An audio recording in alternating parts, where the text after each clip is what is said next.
Salut à tous, le journal du foot de ce mercredi 7 avril, c'est le jour J pour le PSG. Le Paris Saint-Germain retrouve le Bayern Munich ce mercredi soir à 21h à l'Allianz Arena.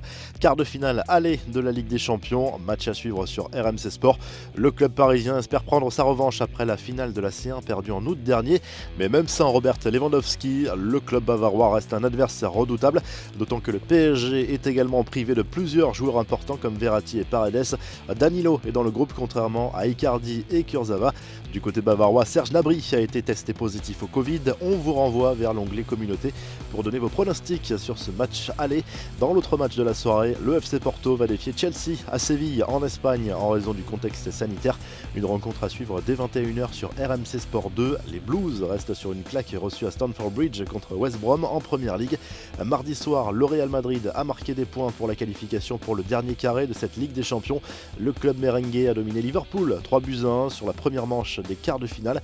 Vinicius Junior a clairement été le héros de la soirée avec un doublé à la clé dans la capitale espagnole. Mohamed Salah a permis aux Reds d'entretenir l'espoir en vue du match retour avec ce but à l'extérieur.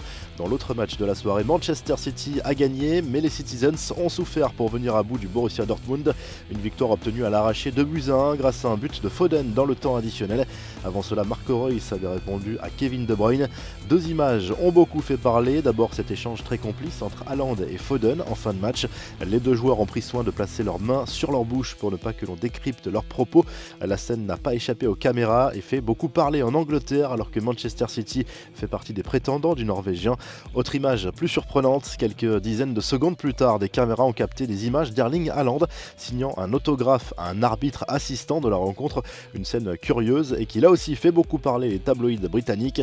L'avenir de Zinedine Zidane revient sur le devant de la scène. Va-t-il quitter le Real Madrid à l'issue de la saison ? Le scénario n'est pas exclu, d'autant que certaines rumeurs l'envoient en Italie, du côté de la Juve, où Andrea Pirlo est plus que fragilisé. Zidane ne ferme plus la porte à un avenir dans le Piémont. Interrogé en fin de match par le diffuseur italien de la Ligue des Champions et son consultant vedette, Alessandro Del Piero, le technicien français a eu une réponse aussi courte qu'énigmatique. Nous verrons, a simplement lâché Zidane. La presse italienne y voit un premier signe d'ouverture. Les infos en bref, Maurizio Pochettino monte au créneau pour défendre Neymar après son carton rouge contre Lille. D'après lui, la pression était importante sur le Brésilien qui voulait bien faire pour son retour comme titulaire. Il a recommencé à jouer après 6 semaines, il était très excité de jouer et bien sûr c'est un joueur très émotionnel. Il aime jouer, il aime se battre, c'est un grand compétiteur, il ne méritait pas le carton rouge. Il a été expulsé pour d'autres raisons, a lâché le coach du PSG. Marquinhos a lui aussi défendu son coéquipier en conférence de presse. Neymar va connaître le verdict de la Ligue dans les prochaines heures, mais la commission de discipline ne devrait pas lui infliger une trop lourde sanction. Des nouvelles de Thomas Tuchel dans une interview accordée à une chaîne allemande. L'actuel coach de Chelsea est revenu notamment sur les circonstances de son départ du PSG fin décembre. L'entraîneur de Chelsea avoue qu'il n'a vu venir ce licenciement que très tardivement. C'était très surprenant car le 22 décembre, je l'ai senti pour la première fois dans la soirée. J'ai eu une conversation avec Leonardo, puis une nouvelle autre avant le match le 23 décembre. J'ai senti que cela pouvait être une possibilité, mais cela ne me semblait pas réel.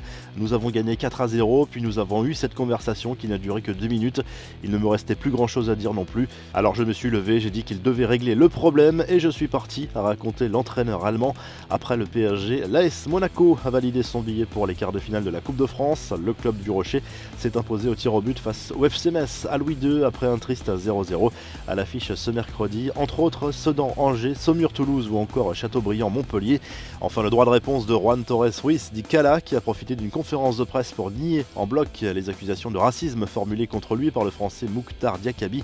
Il se dit victime d'un lynchage médiatique injuste. Dans ce dossier, le gros problème est le manque de preuves. Difficile d'envisager une sanction, c'est clairement parole contre parole dans cette affaire. La revue de presse, le journal L'équipe consacre sa première une au choc entre le Bayern et le PSG ce mercredi soir à 21h. La marche est immense pour le club parisien qui va devoir affronter le club bavarois à 2 reprises en 6 jours avec à la clé une place dans le dernier carré de la Ligue des Champions. Autre une de l'équipe en fonction des régions, le quotidien sportif se penche également sur l'avenir de Christophe Galtier. Le coach lillois serait dans le viseur de l'OGC Nice pour la saison prochaine. Le club azuréen veut bâtir sur du solide et propose à Galtier de doubler son salaire. Vinicius Junior à la une bien évidemment du journal AS. L'attaquant madrilène a été l'un des grands artisans de la victoire du Real Madrid mardi soir contre Liverpool en C1. Tout est encore possible mais le club merengue a pris une option sur le dernier carré. Le journal Sport évoque surtout l'avenir d'Ousmane Dembélé. Le quotidien catalan croit savoir que le Barça propose à l'attaquant français de signer un nouveau contrat jusqu'en 2025. S'il ne le prolonge pas, Dembélé sera alors vendu cet été pour éviter un départ libre en 2022. Et en Italie, la Gazzetta dello Sport évoque surtout les matchs en retard de la soirée en Serie A. Le fameux Juve-Naples, donné gagnant dans un premier temps à la vieille dame, sera finalement rejoué. Le club turinois est sous pression et pourrait être éjecté du top 4 en cas de défaite. De son côté, l'Inter Milan a l'occasion de faire un break quasi définitif en cas de succès contre Sassuolo. Si le journal du foot vous a plu, n'hésitez pas à liker la vidéo et à vous abonner. Et à très vite pour un nouveau journal du foot.